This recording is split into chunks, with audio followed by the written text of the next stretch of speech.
In this video, I'm going to show you how to replace the rear brakes on this Cadillac CTS. These are located right behind your rear wheels. Let's get started. With the vehicle safely raised and supported, let's remove the wheel.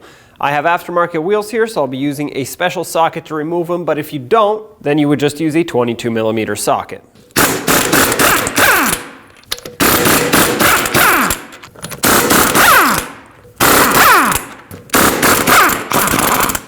Remove the wheel and set it aside. From the back side of the caliper, you'll see two 14mm headed bolts. Let's break them both free and remove them. Taking these out will allow us to remove the caliper from the bracket. Take those out and remove the caliper from the bracket and the pads.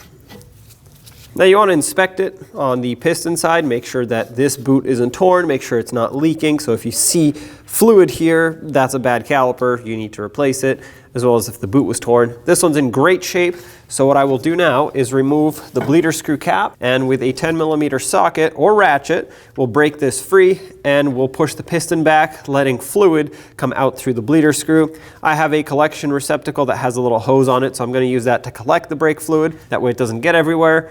Get that 10mm wrench on there, break this free.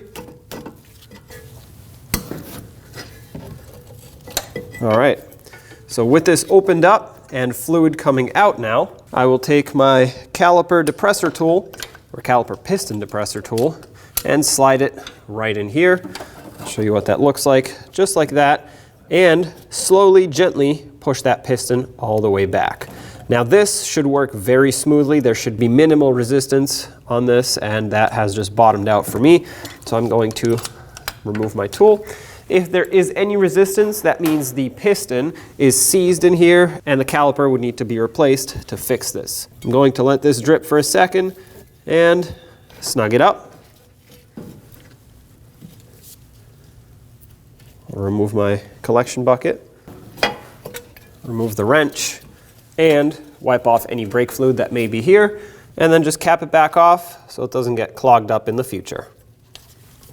Now set this aside on the upper control arm. You don't want to let it hang on the brake hose. That could damage it. Let's remove our pads. There are some springs in here that we also have to pull off. These help push the pads out as they operate so that when you're not applying the brakes, they don't stick to the rotor. Taking the pads off might require a screwdriver or pry bar to kind of push them out. These are fairly stuck on here. So let's pry them out of place, out of the bracket. Now with these out, we can remove the bracket itself with an 18mm socket by removing both of these mounting bolts. Optionally, you could also use a ratcheting wrench if you have one. It's just that this clearance right here on the bottom will be a little bit snug, which is why a ratcheting wrench might work better.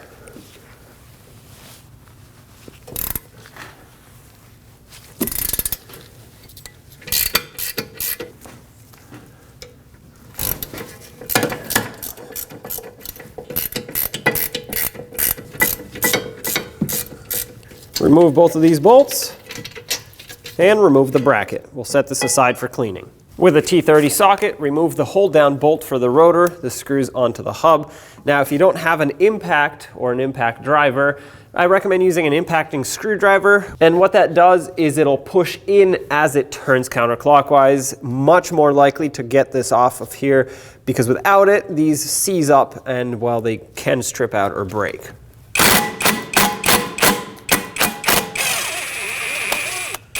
Now this one did give me a little bit of trouble, and I was afraid that it was going to strip out. If it did, what I would have done is take a flat punch and hammer it a couple times right in the center. The Chocks should help break it free. Now you can remove the rotor. Mine looks like it's seized on the hub, so I'll take a hammer, tap it right in between the lug studs, and that should break it free. Looks like one hit did the trick.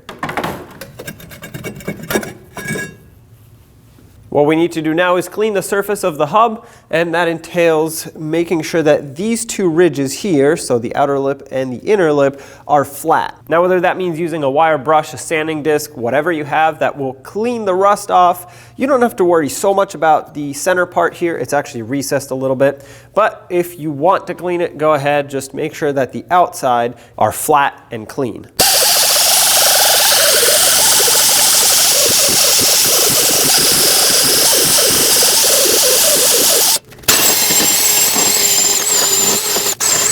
Once you're ready to rinse this off, use brake parts cleaner, get all the rust and dust and debris off of here.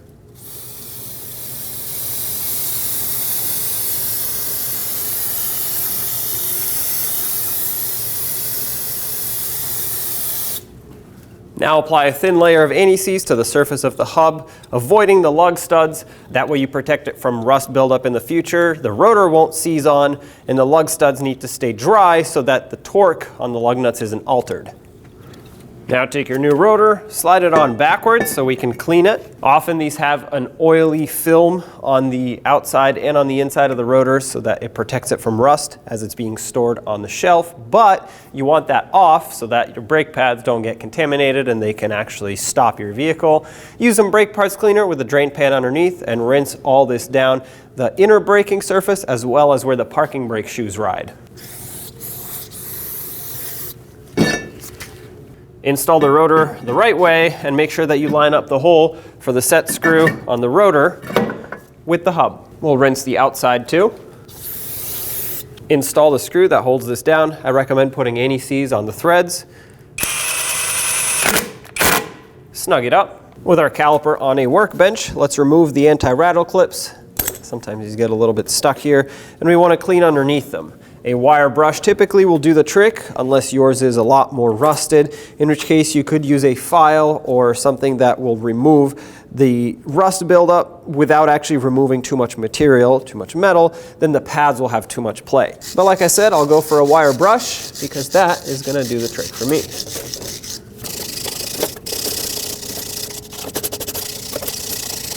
With it cleaned up, rinse it with brake parts cleaner.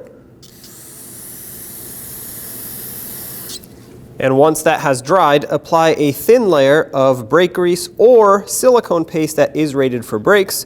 It's important that it withstands high temperatures so that it doesn't melt. So if you're going to use silicone paste, make sure it says that you are able to use it on brakes. If not, once again, brake grease, and you just want a thin layer, just enough to prevent more rust from building up in the future. Take your anti-rattle clip, line it up, and press it on, making sure that it is fully locked in and secured onto this caliper bracket. There we go. That's locked in. Now we'll do the same to the other side. Once the same has been done to the other side, remove the slider pins one at a time and inspect them. Mine's in great shape. A lot of times they'll rust right around this ridge here, in which case you'd want to take it over to a wire wheel or do your best to clean it up with a wire brush.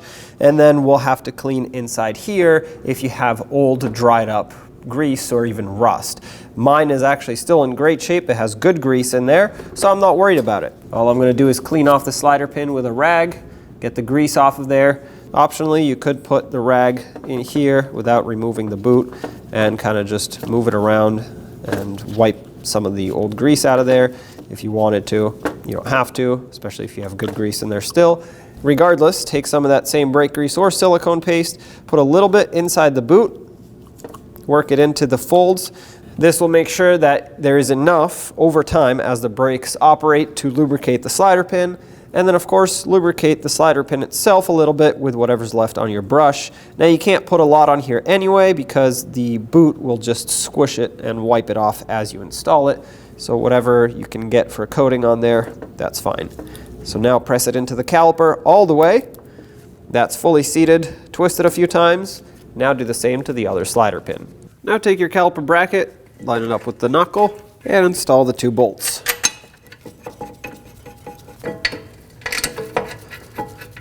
Let's get these tightened up and then we'll come back and torque it.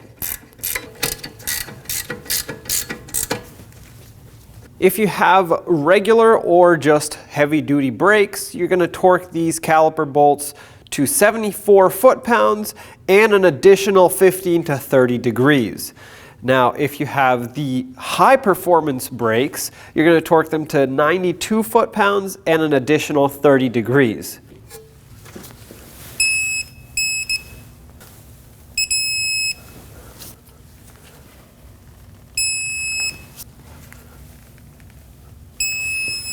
All right, let's install our pads. The one on the inside is going to have a wear indicator, which goes on the bottom.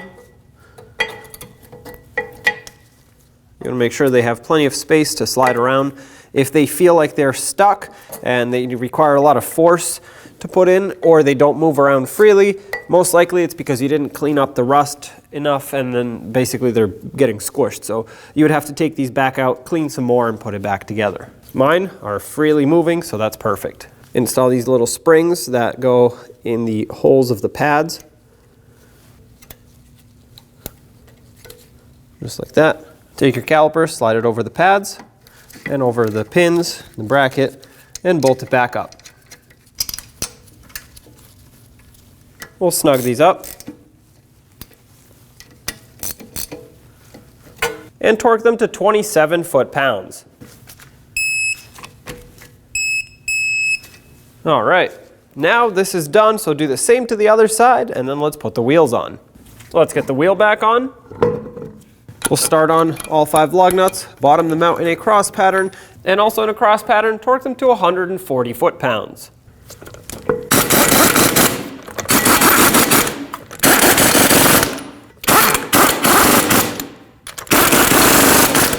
"140 foot-pounds in a cross pattern, here we go."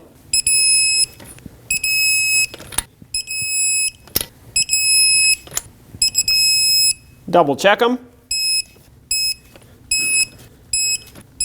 Now pump up your brake pedal, top off the master cylinder, and take it for a road test. When only the best will do, demand TRQ. The only company that lets you view before you do. TRQ is committed to offering the highest quality aftermarket auto parts that are engineered for peace of mind. Thanks for using and viewing with TRQ.